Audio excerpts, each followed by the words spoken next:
तो देखिए अब चर्चा करेंगे हम हिंदी साहित्य का जो सेकंड पेपर है। तो देखिए जिस तरह से आपके हिंदी साहित्य का जो फर्स्ट पेपर है वो जिस तरह से आपका 5 इकाइयों में बटा हुआ है, कौन कौन सी किताब है वो कौन कौन सी इकाई में बटी हुई है वो हमने जान लिया। उसी तरह हमारा जो सेकंड पेपर है, सेकंड पेपर में मैंने आपको बताया प्रमुख रूप से आपकी 2 किताबें हैं, एक कहानी संकलन है, दूसरी चित्रलेखा नामक भगवती चरण वर्मा को उपन्यास। तो उनको किस तरह से बांटा गया है, किस तरह से हमारी 5 इकाइयों में किस तरह से हमारा पाठ्यक्रम बटा हुआ है, इसका हम चर्चा करते हैं सेकंड पेपर। तो देखिए हिंदी साहित्य का द्वितीय प्रश्न पत्र,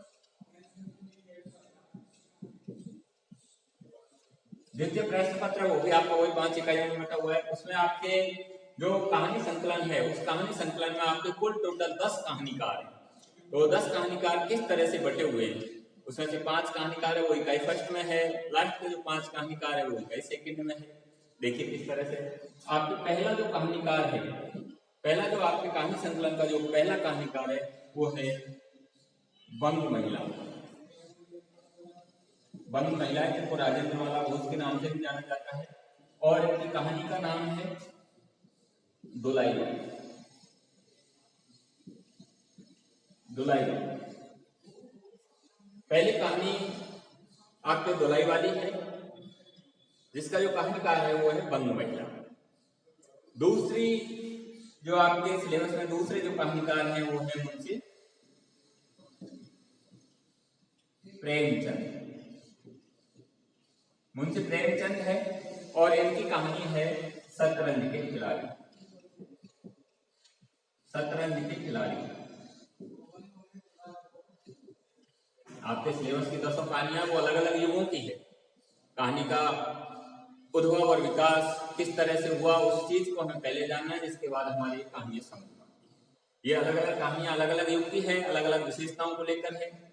अगर सब अब कौन से युग में किस तरह की कहानियां लिखी गई उस चीज को हमें पहले जानना, उसके बाद कहानी हमारी समझ में आती है। अगली जो आपकी कहानी है वो है कहानीकार है वो है जयशंकर प्रसाद। जयशंकर प्रसाद है और उनकी कहानी का नाम है मलुआ। मलुआ। अगले चौथी जो कहानीकार हैं वो है जैनेन्द्र। जैनेन्द्र मनोवैज्ञानिक कहानीकार के रूप में है और मनोवैज्ञानिक कहानियां क्या होती है उनको हमें पहले समझना है, क्योंकि सभी कहानियां अलग अलग युगों की है। ये भूल प्रेमचंद युग की है, ये प्रेमचंद युग की है, ये प्रेमचंद युग की है। अब इन चीजों को हमें कहानी के इतिहास को हमें पहले जानना है, उपन्यास के इतिहास को हमें पहले जानना है, जब जाकर के ये कहानी हमारी समझ में आती है। तो चौथे कहानीकार में जैनेन्द्र जिनकी कहानी का नाम है खेल। शुरू वाला मनोहर को लेकर है। अगली जो कहानी है वो कहानीकार है अगले वो है अज्ञेय।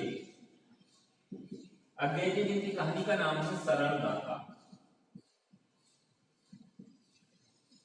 इस तरह ये 5 कहानीकार जिनके 5 कहानियां हैं, ये आपके सेकंड पेपर की इकाई फर्स्ट है। इकाई फर्स्ट है। इकाई फर्स्ट। तो इकाई फर्स्ट में सेकंड पेपर का जो आपका जो गद्य में होता है, जिसमें आपके गद्य की 2 विधाएं हैं, प्रमुख रूप से कहानी और उपन्यास। उसमें जो कहानियां हैं 10 कहानियां हैं, उसमें से ये 5 कहानियां आपकी जो फर्स्ट की जो 5 कहानियां हैं ये आपके सिलेबस की इकाई फर्स्ट। अगर अब है आपके अगला जो कहानीकार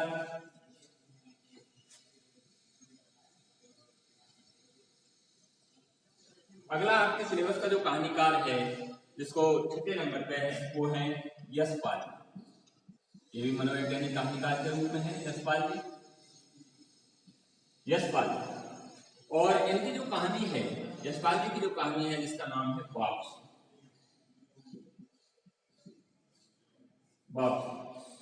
यह आपके 6 कहानीकार के रूप में है। अगला जो आपके सिलेबस का जो अगला कहानीकार है वो है उषा प्रियवंता। उषा प्रियवंता। उषा प्रियवंता अगली कहानीकार के रूप में है और जिनकी कहानी का नाम है पर्दा। पर्दा सॉरी गलती है, यशपाल जी की है पर्दा कहानी। पर्दा कहानी यशपाल जी की है और वापसी उषा प्रियवंदा की स्टोरी उल्टा हुआ।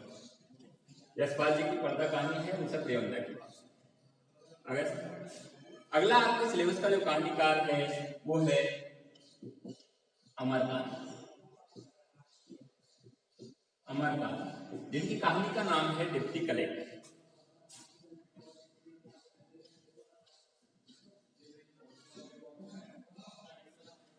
डिप्टी कलेक्टर अलग अलग तरह की कहानियां हैं, ये अलग अलग युगों के हैं, अलग अलग कहानियों की विशेषताओं को लेकर। तो अमरकांत की अगली जो कहानी है वो है डिप्टी कलेक्टर। अगला जो कहानीकार है आपके सिलेबस का वो है, ये ध्यान रखना कि ये यहीं से हमारा प्रेमचंदोत्तर युग स्टार्ट हो जाता है। अगर समझ प्रेमचंदोत्तर युग इन कहानियां हैं, उनको कितने भागों में बांटा गया है, उनकी क्या क्या विशेषता है, वो इन कहानियों के माध्यम से हमको पता लगेगा। तो अगला जो कहानीकार है वो है यादवेंद्र शर्मा चंद्र। यादवेंद्र शर्मा चंद्र और इनकी जो कहानी है उसका नाम है मेहंदी के फूल। मेहंदी के फूल। और अगला जो लास्ट आपके जो कहानीकार के रूप में है वो है नासिरा शर्मा। नासिरा शर्मा जिनकी कहानी है सरहद के इस पार।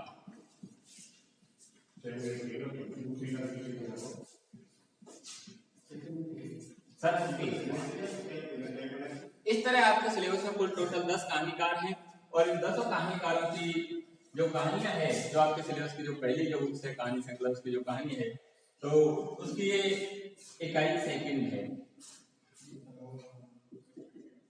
इकाई सेकंड।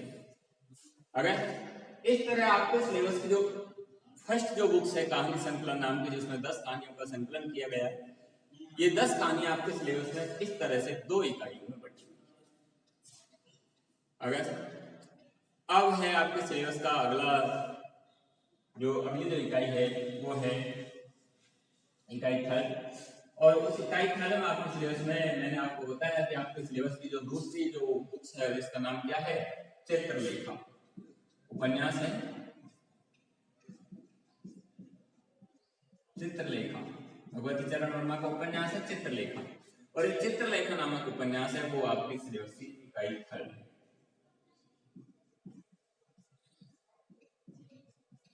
इकाई थर्ड,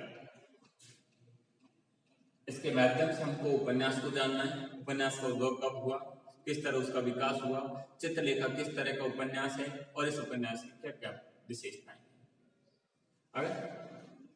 अगला है आपके सिलेबस की जो चौथी इकाई है वो है कहानी व उपन्यास का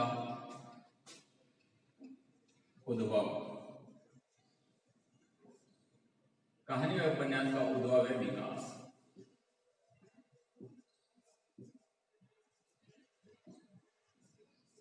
इकाई हो।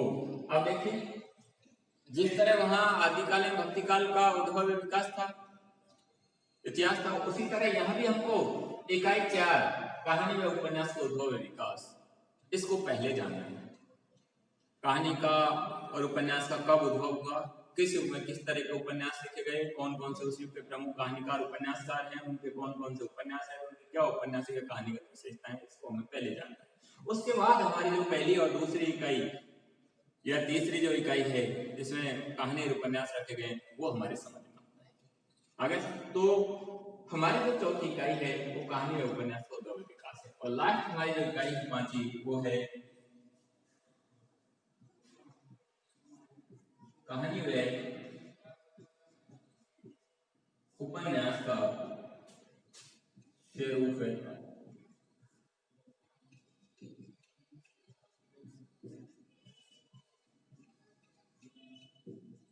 स्वरूप है कहानी में निर्माण के लिए कौन कौन से प्रमुख तत्व हैं, छह तत्व हैं, उनका किस तरह से कहानी और उपन्यास में प्रयोग किया जाता है, अगर जिनके माध्यम से इनके स्वरूप तैयार होता है उसको हमें पहले जानना है, जिसके माध्यम से हम इन कहानियों में उनको पहचान सकें कि इस कहानी में ये तत्व का यहाँ प्रयोग किया गया है, इस तत्व का यहाँ प्रयोग किया गया। अगर तो इन पांचवी और चौथी जो इकाई है उसको हमें पहले पढ़ना है, पहले सीखना है, समझना है, उसके बाद हमें पहली, दूसरी और तीसरी इकाई समझना है।